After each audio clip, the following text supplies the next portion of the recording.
நம்ம அக்கா நம்மளை எவ்வளோ நல்லா பார்த்துனா, ஆனால் நம்ம பாரு இப்போ அவளையே திட்டி அமிச்சிட்டோம். உனக்கும் எனக்கும் எந்த சம்மந்தமும் இல்லைன்னு சொல்லிட்டேன். ஆனால் மனசு கேட்கலையே, என்ன பண்ணுறது? இந்த சின்ன பிள்ளைங்க சண்டையில் ஆரம்பிச்சு எவ்வளோ பெரிய சண்டையாக முடிஞ்சிருச்சு. இந்த மனுஷன் இதுதான் சாக்குன்ட்டு போனா போது எல்லாத்தையும் அக்காவை பேசுறாரு. இவர்கிட்ட இருந்துலாம் நம்ம அக்கா ஒரு வார்த்தையை வாங்கக்கூடாதுன்னு தான் நம்ம அப்படி பேசணும். அம்மா அம்மா சொல்லுமா.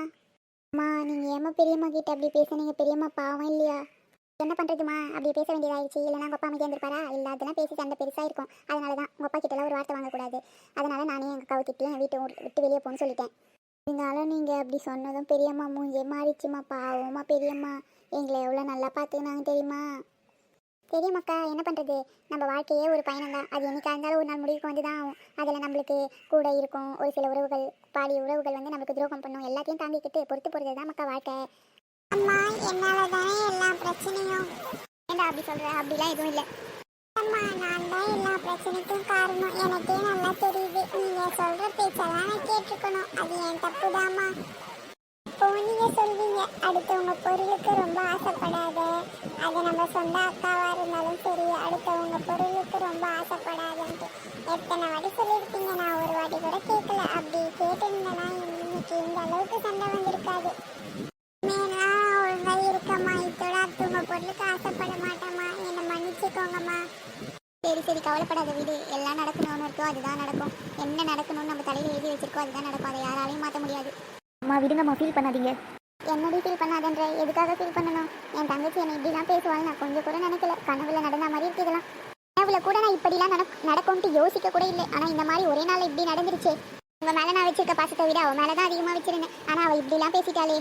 சின்ன பசங்க சண்டைக்கு ஏன் சித்தி இவ்வளோ பெருசாக ரியாக்ட் பண்ணாங்கன்னு தெரியல. சின்ன பசங்களுக்குள்ள இன்னைக்கு அடிச்சுப்பாங்க, நாளைக்கு சேர்ந்துப்பாங்க. அதுக்காக ஏன் சித்தி இந்த அளவுக்குலாம் பேசணும்? எனக்கும் உனக்கும் எந்த சம்மந்தமும் இல்லைன்னு சொல்கிறாங்க. நீ சதீஷும் நாளைக்கு பேசவே மாட்டாங்களா? அதெல்லாம் மறந்து பேச தானே போகிறாங்க. ஆனால் சித்தி ஏன் இப்படி பண்ணுறாங்க? சித்தி பண்ணுறத பற்றி எனக்கு கொஞ்சம் கூட பிடிக்கவே இல்லைம்மா. அவங்கள என்ன சொல்கிறேன்? உனக்கு ஏன் அவளை பிடிக்கல? அவளை பற்றி உனக்கு என்ன தெரியும்? என்னம்மா நீ எந்த அளவுக்கு பாசம் வச்சிருக்க சித்தினால எனக்கு தெரியும். ஆனால் அவங்க மனசில் கொஞ்சம் கூட அதெல்லாம் நினச்சி பார்க்காம அவங்க அப்படி பேசிட்டாங்க கொஞ்சம் நேரத்தில். எனக்கு ஒரே கோவமாக இருக்கு அவங்க மேலே. என் தங்கச்சை பற்றி உனக்கு என்ன தெரியும்? அவங்க வீட்டுக்காரர் என்ன எதனா ஒரு வார்த்தை தப்பாக பேசக்கூடாது. அதனால தான் அவள் என்ன திட்டி அமிச்சா வெளியே. அது உனக்கு தெரியுமா? இது மனசுக்கு தெரிஞ்சாலும் என்னால் ஏற்றுக்கவே முடியலை. மனநாளைக்கு புரியுது அவள் அதனால தான் எனக்கு திட்டி இருப்பான்ட்டு. ஆனால் என்னால் அதையே ஏற்றுக்க முடியலை. அதுக்குன்னு ரொம்ப திட்டிட்டா அவள். எனக்கு என்ன பண்ணுறதுன்னே தெரியலை. சரிம்மா இருங்க, நான் போய் உங்களுக்கு காஃபி நான் போட்டு எடுத்துகிட்டு வரேன்.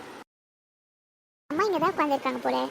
இப்போ பொம்மி எனக்கு எவ்வளோ ஜாலியாக இருக்குது தெரியுமா? அப்பா சைக்கிள் வாங்கி வந்து கொடுத்தாரு. சைக்கிள் சும்மா சல்லுன்னு போகுது. ரொம்ப ஜாலியாக இருக்குது. சைக்கிள் ஓட்டி முடிச்சு ரொம்ப சந்தோஷமாக வந்திருக்கேன்.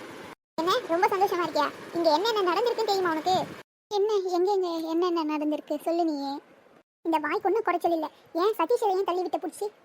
நான் ரொம்ப நேரமாக சைக்கிள் நான் ஓட்டிட்டு அப்புறம் தரேன்னு கேட்கல. தள்ளி போடான்னு கைப்பட்டு கீழே விழுந்துட்டேன். அதுக்கு நான் என்ன பண்ண முடியும்? நடிப்பெல்லாம் நடிச்சிட்டு இருக்காது. உன்னை பார்த்தா எப்படி இருக்குது தெரியுமா? எவ்வளோ பெரிய சண்டையாக இருக்குது தெரியுமா? அது இங்கே என்ன எவ்வளோ பெரிய சண்டையாக இருக்குது? சித்தி எதுவுமே கேட்டிருக்க மாட்டாங்க. நீ ஏன் இல்லாதெல்லாம் சொல்லிட்டு இருக்க? வந்துட்டாப்பல இன்னைக்கு சோனி செத்த அம்மா கிட்ட. சித்தி எதுவுமே கேட்க மாட்டாலுமே. என்ன சித்தியை பார்த்தா இழிச்ச வச்சு மாதிரியே தெரியுது உனக்கு? இது சொன்னாலும் ஏன் குறுக்க மடுக்க பேசின்னு இருக்க? என்னதான் நடந்துச்சு சொன்னாதானே தெரியும். சோனி உன்னால அம்மாக்கும் சித்திக்கும் பெரிய சண்டையாயிடுச்சு. அம்மா வந்து சித்தி கிட்ட என்ன சொன்னாங்க தெரியுமா? உனக்கும் எனக்கும் எந்த உறவும் இல்லை, இதோட நீ யாரும் நான் யாரோ அப்படின்ற அளவுக்கு போயிடுச்சு. என்னப்பா சொல்ற? இந்த அளவுக்கா சித்தி பேசிச்சு? சித்தியா அது? இப்ப பொம்மி சித்தி இந்த அளவுக்கு பேசியிருக்காங்க. இதுக்கு மேல நீ சித்தி கிட்ட எதுனா பேசிப்பாரு, உனக்கு இருக்கு. அவ அந்த அளவுக்கு பேசுறதுக்கு காரணமே நீ தானே. என்ன நான் காரணமா? சும்மா என் மேலெல்லாம் பழி போடாத. நான் என்ன பண்ணேன்? சதீஷ் யார் உனக்கு? தம்பி தானே. ஆசையே கேட்டா சைக்கிள் ஓட்டிட்டு தரேன்னு கொடுத்தா என்ன குறைஞ்சா போயிடுவேன். என்ன உங்க அப்பா வாங்கி வந்ததுன்னா அவனுக்கு தர மாட்டியா? ஆமா, அப்பா வாங்கி வந்தா நான் யாருக்கும் தர முடியாது. ஃபர்ஸ்ட் நான் ஓட்டிட்டு தரேன்னு சொன்னேன். நான் அவனையும் தர முடியாதுன்னுலாம் சொல்ல. நான் ஓட்டிட்டு அப்புறம் தரேன். அவன் இறங்கவே இல்லை சைக்கிளை விட்டு. அதுதான் தள்ளி விட்டேன். சும்மா என்னெல்லாம் எதுவும் கேட்டுட்டு இருக்காது. அவள் தான் உனக்கு இவ்வளோ திமிரு இருக்கும் இவளுக்கு. அவள் தான் உனக்குன்றா. என்ன பண்ணுவா? அடிச்சிருவாளா? இன்னைக்கு வரட்டும் அவர் இருக்கு இவளுக்கு. அம்மா சரி விடுங்கம்மா, இந்தாங்க ஃபர்ஸ்ட் இந்த காஃபியை குடிச்சிட்டு கொஞ்ச நேரம் படுங்க, ரெஸ்ட் எடுங்க, சரியாயிடும். இல்லைம்மாக்கா எனக்கு மனசே ஒரு மாதிரி இருக்கு. வேணா நீ வேணா குடி. நான் படித்து தூங்குறேன் கொஞ்ச நேரம், அப்புறம் வேணா குடிக்கிறேன். சே அம்மா ரொம்ப பாவம். காலையிலேருந்து எதுவுமே சாப்பிடவே இல்லை. காஃபி குடித்தாலும் குடிக்கல. ரொம்ப ஃபீல் பண்ணுறாங்க. பூமாரி சதீஷ் கூட பாவம். இந்த சோனி ஏன் இப்படியெல்லாம் நடந்துக்கிறான்னு தெரியல. என்ன ராணி எப்பவும் இந்த டைம்ல தூங்க மாட்டேன், இன்னைக்கு படுத்திருக்காளே அதிசயமா இருக்கே. ரொம்ப சரியா தூங்குற மாதிரி இருக்கு. சரி தூங்கட்டும், நம்ம போய் பிள்ளைங்க என்ன பண்றாங்கன்னு பார்ப்போம். பொம்மி சும்மானா நம்மள தான் குறை சொல்வாளே. இதுவரையும் எவ்வளோ செஞ்சிருப்பாங்க அம்மா.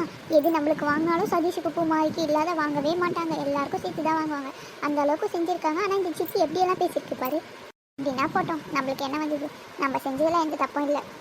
என்ன மக்கா இங்கே தான் இருக்கியா? நீங்கள் என்னப்பா இன்னைக்கு சீக்கிரமாக வந்துட்டு இருக்கீங்க? ஒர்க்கெல்லாம் சீக்கிரமா முடிஞ்சிருச்சுமா, அதான் வந்துட்டேன். அப்பா வந்துட்டார் போலவே. ஆமா, என்ன அம்மா எப்பவுமே தூங்க மாட்டா, இப்போ தூங்கிட்டு இருக்கா? எல்லாம் சோனியால தான்ப்பா. என்ன சோனியால? நான் என்ன பண்ணேன்? சும்மா என்னடியே சொல்லாது. என்னாச்சு சொல்லுங்க, சொன்னாதானே தெரியும். சைக்கிள் வாங்கி வந்து கொடுத்தீங்க, அதால வந்து சண்டைப்பா எல்லாம். அப்படியா, என்னாச்சு? இந்த சைக்கிள் வாங்கி வந்து கொடுத்துட்டு அங்கே வந்து சண்டை போடாத விளையாடுன்னு சொல்லிட்டு போயிட்டீங்க. ஆனால் சதீஷ் வந்து நான் ஓட்டிட்டு தரேன்க்கா சைக்கிள் அப்படின்னு சோனி கிட்ட கேட்டான். அதுக்கு அவனை தரவே முடியாது சொன்னான். அவன் நான் ஓட்டிட்டு தான் தருவேன்னு சொன்னான். பிடிச்சி கீழே தள்ளி விட்டு அடிபட்டுச்சு சதீஷ்க்கு. சோனி தம்பி தானே ஓட்டிட்டு தந்தா அப்புறம் ஓட்டினா என்ன நீ அந்த மாதிரி தள்ளி விடலாமா? தப்பா இல்லை? நான் தள்ளிப்போன்னு சொன்னா அவன் தள்ளவே இல்லைப்பா, சும்மா தள்ளினேன், அவன் கீழே விழுந்துட்டான்ப்பா, வேணும்ட்டு எல்லாம் நான் எதுவும் செய்யலப்பா. இது அதோட நிற்கல. இதனால சித்திக்கும் அம்மாவுக்கும் பெரிய சண்டையே ஆயிடுச்சுப்பா. இவ வீட்டுக்கு வந்தோடனே அம்மா கேட்டால் என் மேலாம் இந்த தப்பு இல்லை, என்னெல்லாம் எதனா சொன்னீங்கன்னா உங்களுக்கு அவள் தான் அப்படின்ட்டு அம்மாவையும் மரியாதை இல்லாத பேசிட்டு வந்துட்டாப்பா. சோனி என்ன வேலை நடந்துருக்கட்டும், அம்மா எதனா கேட்டால் மரியாதை இல்லாமல் பேசலாமா? சும்மா அம்மா என்னை திட்டிட்டு இருக்காங்கப்பா. அப்போ கூட சதீஷ் பண்ணது தப்புன்னு சொல்லவே மாட்டேன்றாங்க. அதனால தான்ப்பா எனக்கு கோவம் வந்துச்சு. அப்போ கூட நான் எதுவுமே சொல்லலப்பா, அமைதியாக தான்ப்பா வந்தேன். அம்மா அவள் தான் சொன்னியாமே, என்ன பண்ணுவ நீ? அந்த மாதிரிலாம் இன்னொரு வாட்டி வாழ்த்து அப்படி வரட்டும், அப்புறம் இருக்கு உனக்கு செல்லம் கொடுத்து நான் தான் கெடுத்துட்டேன் உன்னை. இனிமேல் நானும் மற்றவங்க மாதிரி உங்ககிட்ட ஸ்ட்ரிக்டாக இருந்தால் தான் வேலைக்கு ஆகும் பொழுது. என்ன எவ்வளோ தைரியம் இருந்திருந்தா அம்மாவே அவள் தான் சொல்லிட்டு வந்திருப்ப நீ. இதோட இருக்கு உனக்கு. சைக்கிள் வாங்கிட்டு வந்து கொடுத்தா சந்தோஷமாக விளையாடுவீங்கன்ட்டு நான் செஞ்சா நீங்கள் இப்படி சண்டை போட்டு குடும்பத்தையே பிரித்து வச்சிருக்கீங்க. அப்பா அப்படிலாம் நடக்கும் நான் எதிர்பார்க்கவே இல்லைப்பா. நான் எவ்வளோ சொன்னப்பா, தம்பி தானே ஓட்டிட்டு தரட்டும் அப்புறம் விளையாடு அப்படின்ட்டு. அவள் கேட்கவே இல்லைப்பா. நான் தான் ஓட்டுவேன், எங்கள் அப்பா வாங்கி வந்தது, உனக்கு வேணும் உங்கள் அப்பா வாங்கி தர சொல்லு அப்படின்னு சொன்னா. பப்பு மாதிரி கூட பாவம் பாங்கன்னு அமைதியாக போயிட்டா தெரியுமா? அந்த மாதிரிலாம் சொல்லக்கூடாதுன்னு நான் எவ்வளோ சொன்னால் என்னை கேட்கலப்பாவே. பாரு சோனி, நான் சைக்கிள் வாங்கி வந்து கொடுத்தா என்ன சதீஷ் ஓட்டக்கூடாதா? அவனும் எனக்கு பையன் மாதிரி தான். இந்த மாதிரிலாம் சொல்லக்கூடாது. உங்கள் அப்பாவை வாங்கி தர சொல்லு அப்படிலாம் சொல்லாமா? தம்பி தானே, அவன் மனசு எவ்வளோ கஷ்டப்பட்டு இருக்கும். இன்னொரு வாட்டி இந்த மாதிரிலாம் எதுவும் பேசக்கூடாது. இதுதான் உனக்கு ஃபர்ஸ்ட் அண்ட் லாஸ்ட். இதோட சதீஷ் பூமாரி கிட்ட சண்டை போட்டு பாரு, அப்புறம் இருக்கு உனக்கு. பிள்ளைகளுக்கு செல்லம் கொடுக்குறோன்ற பேரில் நம்ம தான் உங்களுக்கு எடுத்து வச்சுட்டோம் போல. மேல் இப்படி இருந்தால் வேலைக்கு ஆகுது. இவங்களை எப்படி சொல்லணுமோ அந்த மாதிரி சொல்லிட்டு இருக்கணும். சரி சத்யா, அம்மா தூங்கிட்டு இருக்கான, போய் பார்க்குறேன். சரிங்கப்பா. அப்பா இதுவரையே நம்மளை திட்டே இல்லை, இந்த அளவுக்கு திட்டிட்டு போயிட்டாரு. எல்லாத்துக்கும் காரணம் அந்த சதீஷ் தான். சோனி இப்போ எதுக்கு அழுதுட்டு இருக்க? இது எல்லாத்துக்கும் காரணம் சதீஷ் இல்லை, உன்னோட கோவம் தான். அப்போவே நீ தம்பி தானே சைக்கிள் ஓட்டிட்டு போட்டுன்னு கொடுத்துருந்தா இந்த அளவுக்கு சண்டை வந்திருக்காதுல்ல. இப்போ கூட என்ன தான் திட்டுறீங்க? இந்த பாரு சோனி, நீ இப்படியே இருந்தேன்னா கடைசி வரையும் அப்பா அம்மாவை திட்டு தான் வாங்கிட்டு இருப்பேன். பாரு, உன் வாயை வைக்காத நீ. எனக்கு தெரியும் எல்லாத்தையும் மாட்டி விட்டது வீட்டில் நீ தானே. நீ மட்டும் சொல்லலைன்னா இந்த மாதிரி சண்டையே வந்திருக்காதுல்ல. இரு, பாவம் இல்லை சதீஷ், அவனை தள்ளி விட்டா தப்பு இல்லை, சொல்லாத நான் மறைப்பேனா? அதெல்லாம் என்னால் செய்ய முடியாது. அவனே சித்தி கிட்ட அம்மா கிட்ட நான் தெரியாத விழுந்துட்டேன்னு சொல்லியிருக்கான். பூ மாதிரி எதுவும் சொல்லவே இல்லையா? நீ தான் ஃபர்ஸ்ட்டு சொன்னியா, நான் தான் தள்ளி விட்டேன், அதனால தான் இவ்வளோ பெரிய சண்டை வந்திருக்கு. இப்போ கூட உன் மேலே இருக்க தப்பை ஒத்துக்கிறியா பாரு? நீ எல்லாம் எங்களுக்கு தெரியும் என்ன பண்ணுறது. நீ உன் வேலையை பார்த்துட்டு போ, சும்மா எனக்கு அட்வைஸ் பண்ணாத. முதல்ல என் சைடு வராத, நீ போய் உன் பெட்டில் படு, என்னெல்லாம் நீ வராத. இல்லை எவ்வளோ சொன்னாலும் திருத்த முடியாது. எப்படின்னா போட்டோம், நம்ம படுத்து தூங்குவோம், நாளைக்கு ஸ்கூலுக்கு வேற போகணும். பண்ணுறதெல்லாம் பண்ணிட்டு எப்படி தூங்கிட்டு இருக்கா பாரு. நம்ம தூக்கத்தை கெடுத்துட்டு இவன் மட்டும் நல்லா தூங்குறான். நாளைக்கு ஸ்கூலுக்கு வேற போகணும், எடுத்து தூங்குவோம். இல்லைன்னா ஸ்கூலில் போய் தூங்கினா அப்புறம் நம்ம திட்டு தான் வாங்குவோம். டீ கடிக்குமோ எறும்பு கடிக்குமோன்னு பயந்து பயந்து இவங்க இந்த அளவுக்கு வளர்த்தா இப்படி பேசியிருக்கா. இவ செஞ்ச தப்ப சொன்னா புரிஞ்சுக்கிறாளா? இவளை என்ன தான் பண்ணுறதுன்னு தெரியல. இவ அக்கா எவ்வளோ பொறுப்பா இருக்கா, இவ மட்டும் ஏன் எப்படி இருக்கான்னு தெரியல. ஸ்கூலில் தான் போய் பார்த்து பேசணுமா என்னன்னு தெரியல. அசந்து தூங்கிட்டு இருக்கா, சாப்பிடக்கூட இல்லை. இவங்களுக்கு நம்ம மேலே அக்கறை இருக்கோ இல்லையோ தெரியல. நம்மளுக்கு பிள்ளைங்க ஒரு வேலை சாப்பிடலன்னா நம்மளுக்கு சாப்பாடு இறங்க மாட்டேங்குது தொண்டையில். என்ன ராணி இங்கே நின்றுட்டு இருக்க? எல்லாம் என்னால் தான் ராணி, நான் தான் பிள்ளைகளை செல்லம் கொடுத்து கெடுத்துட்டேன். இப்போவே சொல்வேன், ரொம்ப செல்லம் கொடுக்காதீங்க பிள்ளைங்களுக்குன்ட்டு. அதெல்லாம் எதுவும் இல்லைங்க, நான் தான் கண்டிப்பாக இருக்கேன். நீங்களும் அப்படி இருந்தால் பிள்ளைங்க மட்டும் என்ன பண்ணுவாங்க? பாவம் இல்லை, நீங்களும் கண்டிப்பாக இருக்க வேணாம், அப்படியே இருங்க நீங்கள். இல்லை அவன் எந்த அளவுக்கு ஒன்று பேசியிருக்கான், எனக்கே கோவம் வந்துருச்சு சத்யா சொன்ன உடனே. அதெல்லாம் எதுவும் இல்லைங்க, திட்டினதும் கோவம் வந்துருச்சு. பிள்ளைங்க அப்படி தான் இருக்குங்க, இந்த காலத்தில் இருக்க பிள்ளைங்களுக்கு. அவங்களுக்கு நம்ம மேலே பாசம் நிறைய தான் இருக்குது. ஆனால் அவள் என்ன பண்ணுறது, அப்படி பேசிட்டா. நாளைக்கு வந்து பேசாதே, போயிடுவா பார்க்கலாம். சரி வாங்க போய் தூங்குங்க, டைம் ஆகுது, நீங்கள் நாளைக்கு ஆஃபீஸ் வேறு போகணும். நீ வா போகலாம். எல்லாரும் தூங்கிட்டாங்க போல, நம்மளுக்கு மட்டும் தூக்கம் வரல இன்னைக்கு. இது ஏதோ ஒரு தோட்டத்தில் நிறைய காய்கறி இருந்து மொத்தத்தையும் படித்து விற்று காசு பார்த்துட்டோம். நாளைக்கு என்ன பண்ணுறது? இன்னைக்கு ஒரு இழிச்ச வாய மாட்டின மாதிரி நாளைக்கு எதுனா ஒரு இழிச்ச வாய மாட்ட மாட்டானா? அவன் தோட்டத்தில் களவாட வேண்டியதுதான். நாளை முடியுமா? எல்லாம் தெரிஞ்சுட்டாங்களா என்னன்னு தெரியல. வெளியே ஆளையே காணுமே. யாரு தெரிஞ்சாலும் நம்மளுக்கு என்ன, நம்ம கடைசி வரையும் இப்படி தான் இருப்போம், நம்மளுக்கே தெரியும். போய் பார்ப்போம், இன்னைக்கே பார்த்து வச்சிருவோம், நாளைக்கு பறிச்சு விற்க வசதியாக இருக்கும். ஆண்டவன் படிச்சான், என்கிட்ட கொடுத்தான், அனுபவி ராஜான்னு அனுப்பி வச்சான், என்ன அனுபவி ராஜான்னு அனுப்பி வச்சான். என்ன இந்த புள்ள இந்த நேரத்தில் வெளியே சுற்றிட்டு இருக்கு? இந்த அக்கா எழுந்துட்டாங்க போலவே. தூங்கி எழுதிட்டு வந்துட்டீங்களா? என்னம்மா சின்ன பொண்ணு இந்த நேரத்தில் வெளியே சுற்றிட்டு இருக்க? தூக்கமே வரல அக்கா சுற்றிட்டு இருக்கேன். பார்த்துமா, எனக்கு வேற நைட்டில் இந்த சைடு ஏதோ சவுண்டு கேட்குற மாதிரி இருக்கு. சரி நானே கதவை பிடிச்சிட்டு போய் படுக்கலான்னு வந்தேன். நீ வேற இங்கே சுற்றிட்டு இருக்க, பார்த்து. என்னக்கா சவுண்ட் கேட்குது? இதெல்லாம் பூச்சி கீச்சி கத்திட்டு இருக்கோம், அதை பார்த்து பயந்துருக்கீங்க. சரி எனக்கு தூக்கம் வரல தான் சுற்றிட்டு இருந்தேன். சரி சின்ன பொண்ணு, இப்போதான் எல்லா வேலையும் முடிஞ்சுது, கொஞ்சம் லேட் ஆயிடுச்சு. இனிமேல் தான் தூங்கணும், எனக்கு தூக்கம் வருது. சரி நான் போய் தூங்குறேன், நீயும் வேலையை பாரு. என்னடா இது, இந்த அக்கா வேற வந்து பீதியை கழிக்க விட்டு உள்ள போயிடுச்சு. என்னடா இது, திடீர்னு வழியில் சவுண்டு கொடுத்து சவுண்ட் கேட்குற மாதிரி இருக்கே. இதெல்லாம் நம்மளோட பிரமையா இருக்கும், நம்மளை பார்த்து பேய் பயந்து போயிடுவோம். சரி பார்ப்போம் நம்ம வேலையை.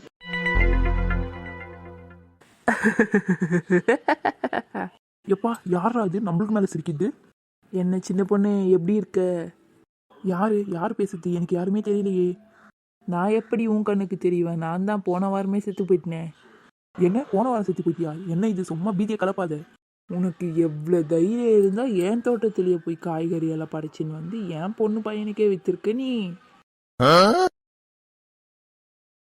என்ன சொல்கிறீங்க? நான் செத்து போயிட்டதால என் பொண்ணு பையன் பயந்து என் தோட்ட சைடே வரலை. ஆனால் நீ அதை உனக்கு சாகதகமாக பயன்படுத்திட்டு நான் எவ்வளோ அன்பாக என் செடியை பார்த்துன்னு இருந்தேன். ஆனால் நீ மொத்தத்தையும் விற்று இப்படி காசாக்கிட்டியே. ஓ, போன வாரம் செத்து போன குப்புசாமி கிழவனா நீ? நீ உன் தோட்டத்தில் இருக்கிற காய்கறி பறித்து விற்றுருந்தா எனக்கு மேலே நல்லா வாழ்ந்துக்கலாம். நீ அதை நல்லா பொண்ணு மாதிரி பையன் மாதிரி பார்த்து கடைசியில் கஞ்சி தாள் இல்லாத செத்து போயிட்ட. உன்னை என்ன பண்ணுறது? அதான் உன்னால் பண்ண முடியாது, நான் பண்ணுறேன். ஹாய் மக்களே, எல்லாரும் எப்படி இருக்கீங்க? அவங்க எல்லாரும் நல்லா தான் இருப்பாங்க. நீ பேயா வந்து விசாரிக்கிறியா அவங்கள? ஹாய் மக்களே, இன்னைக்கு வீடியோ பிடிச்சிருந்தான்னு கமெண்ட் பண்ணுங்கள். நீ சொன்னால் அவங்க கமெண்ட் பண்ண மாட்டாங்க, நான் சொன்னால் கமெண்ட் பண்ணுவாங்க. எங்கள் சேனலில் லைக் பண்ணுங்கள், ஷேர் பண்ணுங்கள், கமெண்ட் பண்ணுங்கள், மறக்காமல் சப்ஸ்கிரைப் பண்ணுங்கள். நீங்கள் என் சேனலில் லைக் பண்ணுங்கள், ஷேர் பண்ணுங்கள், மறக்காமல் சப்ஸ்கிரைப் பண்ணுங்கள். ஹாய் மக்களே, சின்ன பொண்ணு பிடிக்குமா இல்லை அந்த கோஸ்ட்டை பிடிக்குமான்னு கமெண்ட் பண்ணுங்கள். சரி மக்களே, நாளைக்கு வீடியோவில் சந்திப்போம். பாய் பாய் மக்களே. எங்கள் வீடியோ பிடிச்சிருந்தா லைக் பண்ணுங்கள், ஷேர் பண்ணுங்கள், கமெண்ட் பண்ணுங்கள், மறக்காமல் சப்ஸ்கிரைப் பண்ணுங்கள். எங்கள் வீடியோ உடனுக்குடனே உங்களுக்கு வரணும்னா கூடவே இருக்க பெல் பட்டனையும் கிளிக் பண்ணுங்கள்.